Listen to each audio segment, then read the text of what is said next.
পৃথিবীতে বাবা শব্দটি অনেক বড় একটি শব্দ।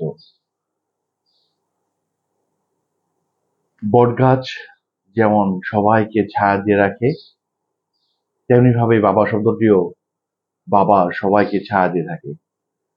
বাবা সবসময় চায় তার সন্তানরা সবসময় সামনে থাকুক এবং সবকিছু জয় করুক, সব জায়গায় সর্বোচ্চ স্থানে থাকুক তার সন্তানরা।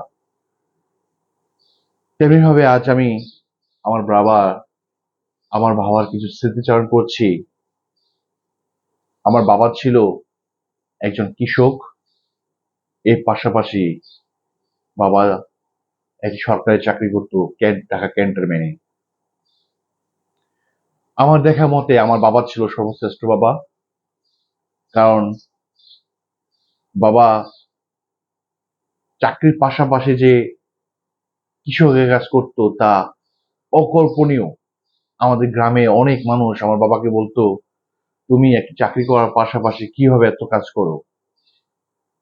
তা আমাদের সংসারে আমরা দুই ভাই দুই বোন ছিলাম। আমার বাবা তার কঠোর পরিশ্রমের মাধ্যমে আমাদের দুই ভাই বোনকেই প্রকৃতভাবে মানুষ করতে পেরেছে, আমি বিশ্বাস করি। যে বাবার গল্প বলে শেষ করা যাবে না, কিন্তু বাবার আজ আমাদের মধ্যে নেই এবং আজকের দিনেই বাবা মৃত্যুবরণ করেছেন ঢাকা সিএমএস হসপিটালে। বাবার সব থেকে সুখকর একটা স্মৃতি হলো আমার এটা, আমি যখন প্রাইমারি স্কুলে পড়তাম তখন টিফিন পিরিয়ডে মাঝে মাঝে বাবা ট্রেনে যাতায়াত করতো। সেই সুবাদে আমার টিফিন পিরিয়ডে বাবা মাঝে মাঝে চলে আসতো। আর আমি গভীর আগ্রহ হয়ে আমাদের তুমিলিয়া বাস স্ট্যান্ডে বাবার জন্য তীর্থ কাকের লেখায় তাকিয়ে থাকতাম, বাবা কখন আসবে। আর দোকান থেকে একটি যে কোনো আইটেম কিনে দিবে। তো আমি সব বরাবরই বাবার কাছ থেকে একটি বন রুটি পাউরুটি রুটি পছন্দ করতাম। বাবা জানতো যে বাবা কিনে দিত এবং বাবাও আমাকে কিনে দেওয়ার পর বাবার মধ্যে একটা আত্মতৃপ্তি ফিল করেছি। বাবাও তাকাইতে তাকাইতে আসতো যে তার সন্তানটি কোথায়। তেমনি ভাবে বাবার সাথে একবার আমার খুবই মনোমালিন্য হয়। বাবা আমার প্রতি রাগ করে আমার সাথে কথা বলা বন্ধ করে দিয়েছে। মার মাধ্যমে আমি বাবাকে বলেছিলাম যে বাবা আমার সাথে কথা বলা বন্ধ করে দিয়েছে। তারপর মা বলছিল, তুমি ওর সাথে কথা বলো না কেন। তারপর বাবা বলছিল যে ও কাজটা করে নাই, আমাকে দইঞ্চা আপনারা চেনেন কিনা জানি না, দইঞ্চা ক্ষেত থেকে আনতে বলেছিল গরুকে দেওয়ার জন্য। সেটা আমি আনিনি, তাই আমার সাথে বাবা খুব রাগ করেছিল। এবং সব থেকে মেট্রিক পরীক্ষা আমি যখন দিচ্ছি 2008 সালে, তখন আমার সম্ভবত ইংরেজি প্রথম পরীক্ষা ছিল। এর আগের দিন আমি পড়াশোনা না করে বন্ধুদের সাথে খেলতে গিয়েছিলাম। বাড়িতে আসার পর বাবা আমাকে এমন ভাবে মারধর করেছে যে চিন্তা করা যায় না। কিন্তু পরের দিন আমার মেট্রিক পরীক্ষা, ইংরেজি প্রথম পরীক্ষা ছিল। তো যাই হোক, বাবার শাসন, বাবার ভালোবাসা আমি সব কাছ থেকে উপলব্ধি করেছি। প্রতিটি সন্তান এই খুব কাছ থেকে উপলব্ধি করে।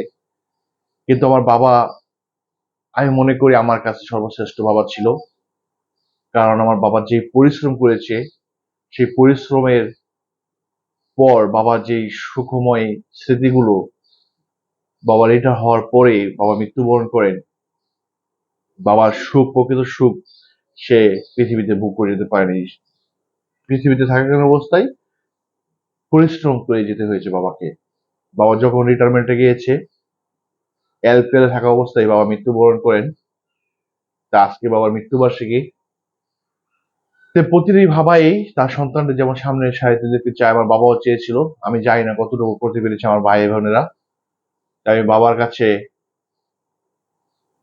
আমি সৃষ্টিকর্তার কাছে চাই আমার বাবার যেন সর্বোচ্চ স্থানটুকু পায়। এবং আপনাদের কাছেও আমি বাবার জন্য দোয়া প্রমাণ করি। আমার বাবা আজকে মৃত্যুর দিনে বাবাকে স্মরণ করে শ্রদ্ধা ভরে যে আমাদের রেখে গেছেন পৃথিবীতে, আমরা যেন বাবার আদর্শটুকু সামনে নিয়ে পথ চলতে পারি, সেই প্রত্যাশা সবার কাছে রাখি। এবং বাবা নামক শব্দটি যাদের বাবা নেই তারা একমাত্র উপলব্ধি করতে পারবে বাবা কত বড় একটি সম্পদ সন্তানদের জন্য। আজ আমিও বাবা হয়েছি, আমিও জানি সন্তানের জন্য বাবার কতটুকু মন কাঁদে। তবে বাবা এর মধ্যে যখন আমি মেট্রিক পরীক্ষায় পাশ করি, তখন বাবার চোখে মুখে যে আমি হাসি দেখতে পেয়েছি, যে আনন্দটুকু দেখতে পেয়েছি, তা অকল্পনীয়। তাই আমি আপনাদের কাছে, আপনাদের মাধ্যমে আমি সৃষ্টিকর্তার কাছে প্রার্থনা করি যেন আমার বাবা সৃষ্টিকর্তার কাছে ভালো থাকেন, আমাদের জন্য দোয়া করেন, আমাদের জন্য প্রার্থনা করেন, আমরা যেন পৃথিবীতে আমরা যারা আছি তারা যেন ভালো থাকতে পারি। সবার বাবার জন্য দোয়া করবেন। ধন্যবাদ সবাইকে।